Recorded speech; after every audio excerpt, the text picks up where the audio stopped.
Welcome to another captivating episode of Raw Momversations, where fearless moms and experts unite to explore alternative practices. Hey there, I'm Allie. And I'm Melania. Our mission is to empower your one-of-a-kind parenting journey.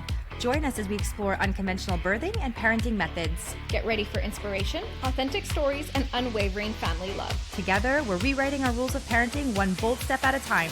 So without further ado, let's kick off this empowering Momversation. Raw Momversations, where fearless motherhood leads the way.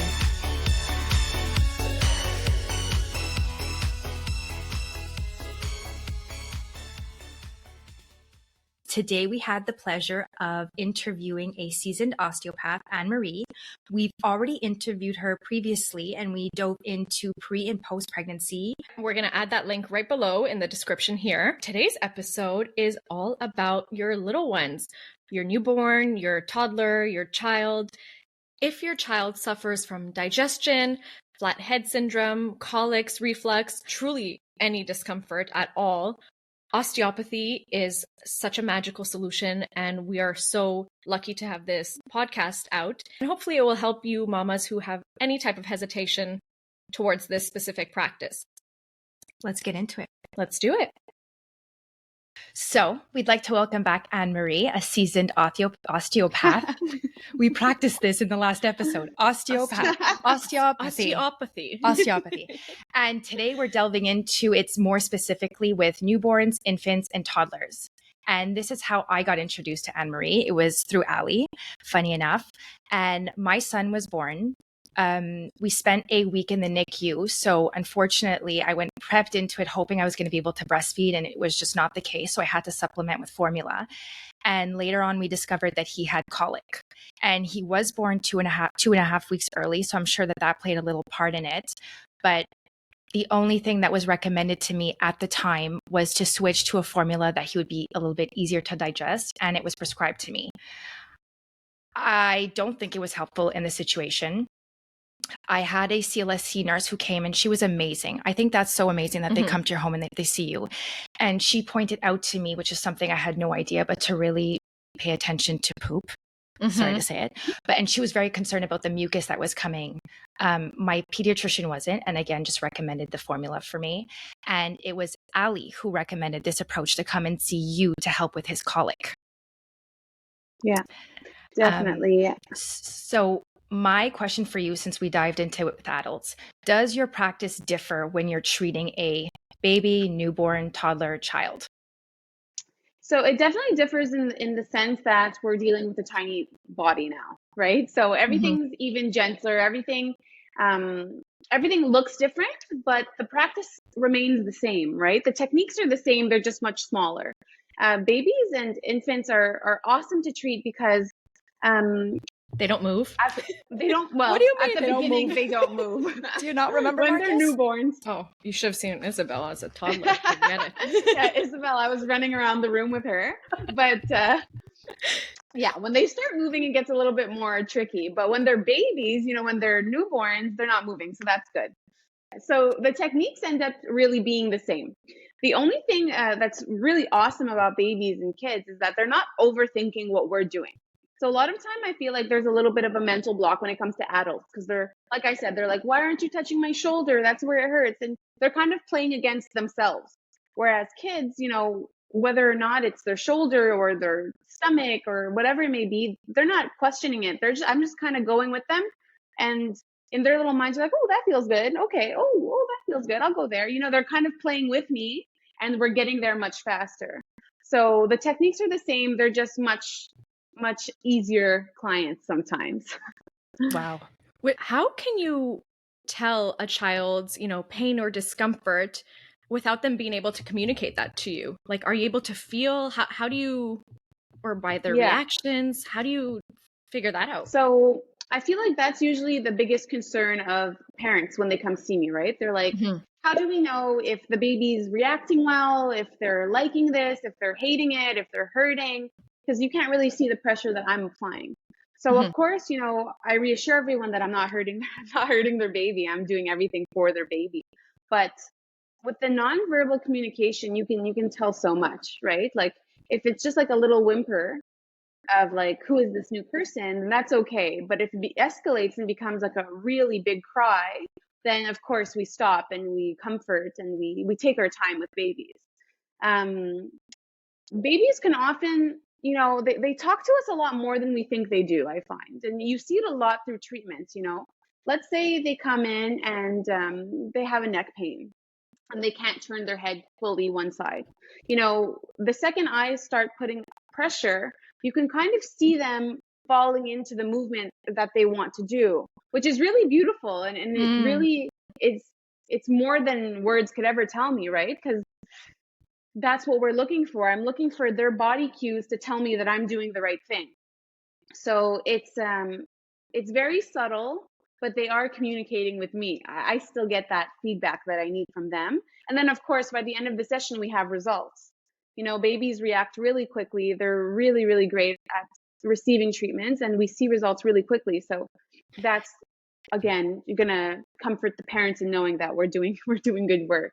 Which is so interesting, because I feel like sometimes you go to things and they'll be like, okay, you'll have to come and see me 3 times, but really your goal is to treat it as quickly as possible. Of course. I mean, I think that should be everybody's goal, right? We're trying to fix people as quickly as possible in this type of work, because we want people to feel better, of course.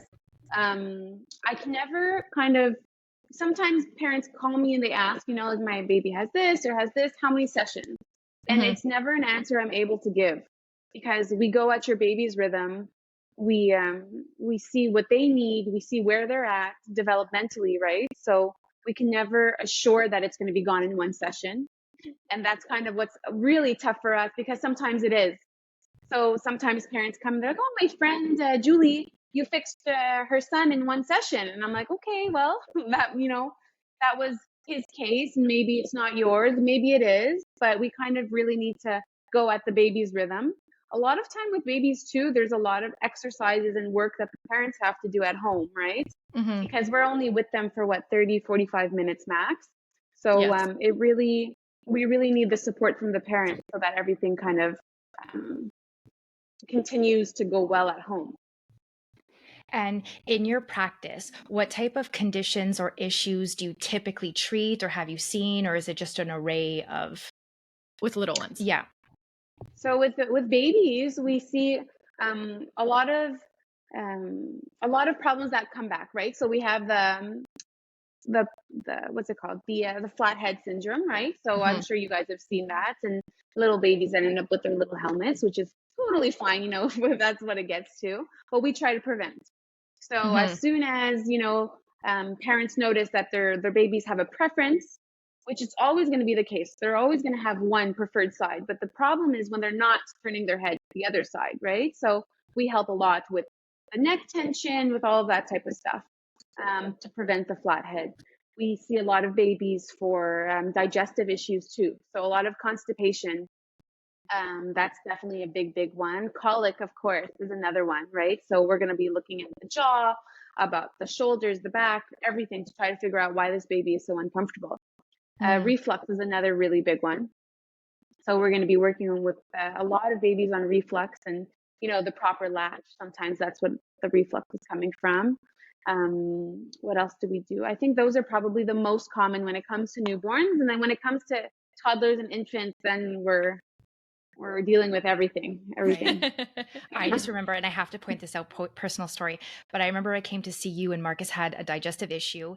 And I remember taking a video of him and his, when he would be pooping prior to coming to see you. And then I took a video right after he saw you, and just the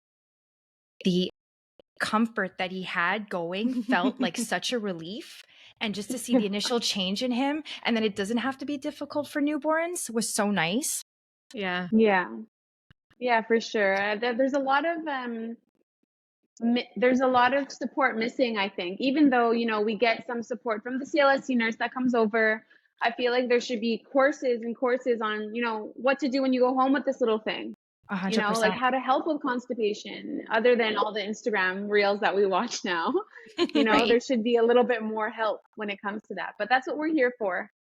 And during the session, we give you so much information, so many exercises, so many ways to deal with all these discomforts at home. so that hopefully you don't have to come back. But of course, we'd love it if you do, but I try to really set up moms and parents with techniques that they can implement at home. And you, as a new mom and an osteo, did you find yourself treating your daughter? I did. You know what? She came out, she was a really long baby. She was 62 centimeters. So she Wow. was super long. And what I find is, even in my practice beforehand, when we have long babies, they often end up being quite squished in there, right? Mm, So their necks always end up in a certain position. And often at the end of pregnancy, they don't move as much because there's not enough room. So when she came out, she did have a little bit of a preference. So I treated her neck right away incredible. and got rid of that. And at the beginning, she had a lot of trouble with her digestion. So we worked on that. So that was really that was useful for me, right? It was a No little kidding. hack I had. Yeah. So, Anne Marie, for parents who might be open to this or any reluctant parents, how do you prep them to come to an appointment with you? So usually when it comes to baby appointments or toddler appointments, any kid appointments, I usually call the parents when I see that they've booked to kind of reassure them already, because I already know that there's some fear in coming. Mm-hmm. So we chat on the phone and I make sure to tell them how gentle it is. And I try to prepare them to come with any toys that the kids might love, any snacks maybe to keep them busy, right? Because we want it to go as smoothly as possible. So if parents show up with nothing, I mean, I've got a few things like at the clinic, but if you bring your favorite toys, like that really, really helps the treatment go smoothly. Of course, when it comes to kids, sometimes they're a little bit scared of the doctor look. So I make sure to take off my white robe. So we Mm-hmm. kind of ease them that way as well. And I make sure to tell parents to not tell their kids that they're going to see a doctor, right? Because Yes. sometimes they can be really terrified. So just little tips and tricks like that. Loaded up with like Isabel's favorite snacks. And she was crawling at this point, and poor Anne Marie was just chasing Isabel around the room. So didn't feel guilty or worry about, climbing off the table and, playing with their toy. You expect that. You're ready for that. You know how to handle Yes, that. of course. Yeah. If we make it feel like a play session for the kid, it's even better, right? Because they'll want to come back. And So they don't that's realize it. Yeah. they don't realize what's going on. It's a little bit harder for me, but that's all right. Yeah. Feel, you know, that stress and that worry if it gets cut short. It's okay. Yeah, of course. And I always tell them, it's the appointment's at 10, but I know everyone's getting there late. So so I plan for it, and that's totally fine. There's no guilt and there's no stress about it. We go with the flow, and we make the best of the session, and we work on it when we can, and that's it. Sometimes I get patients who come in with their kids, and I swear, it's just a bad day. Maybe they didn't sleep that night, maybe they're teething, maybe they got their vaccines and they're upset, who knows what. I swear sometimes I don't even get to touch them. And I'm Yeah. like, listen, I'm going to show you exactly the techniques that I would have done. And at least that way I'm kind of giving some wisdom off to the parents and they can try it later. But like I said, we try again the next day or the next week, and we make it work. Oh my gosh, you're so helpful, Anne Marie. I know. She's amazing. Yeah. But I find osteos in general just have this like patience and gentleness and calmness about them that, You know what? like, it takes a certain person to be an osteo. Yeah. No, you're so It does. comforting. Oh yeah. And so, you know how we have baby showers? Yeah. It's almost like instead of getting gifts, you should prep people with a team like this Mhm. right away.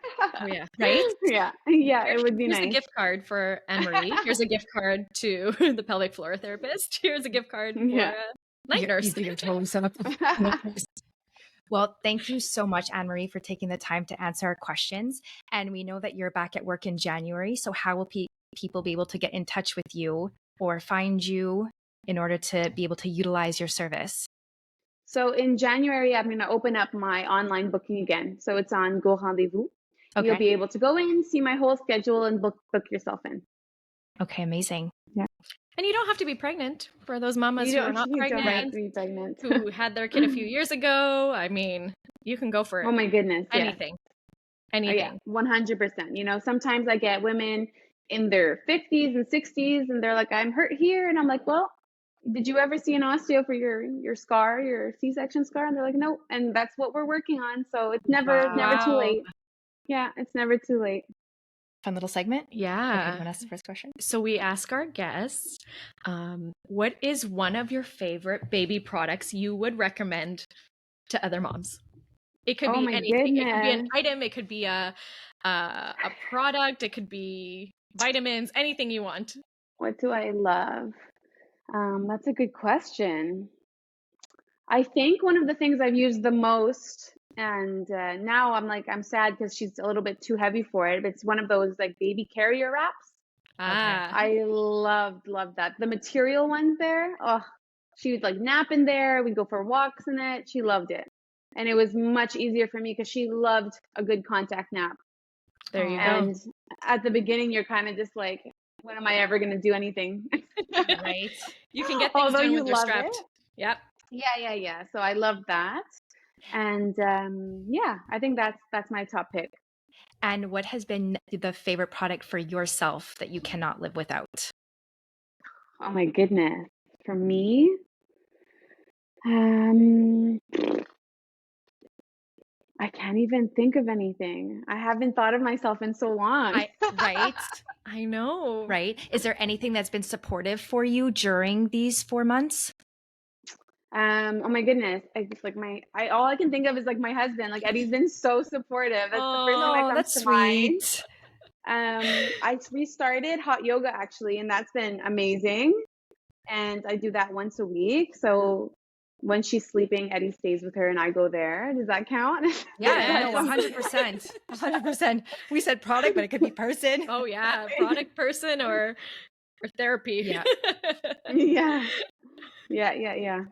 Okay, well, thank you so much, Anne-Marie. This has been so insightful and Thank you. informative. We Thank really you. appreciate it. And Good, I'm glad. we did another segment with Anne-Marie for those who haven't got a chance to listen to it. It's the one about osteo within your pregnancy and postpartum. So check that one out if you haven't. Yeah. All right. This has been Raw Amazing. Conversations. Yes, it's always raw and real.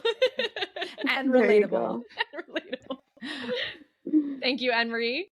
And Thank I'll be you seeing you soon. guys. Bye. Bye. Bye.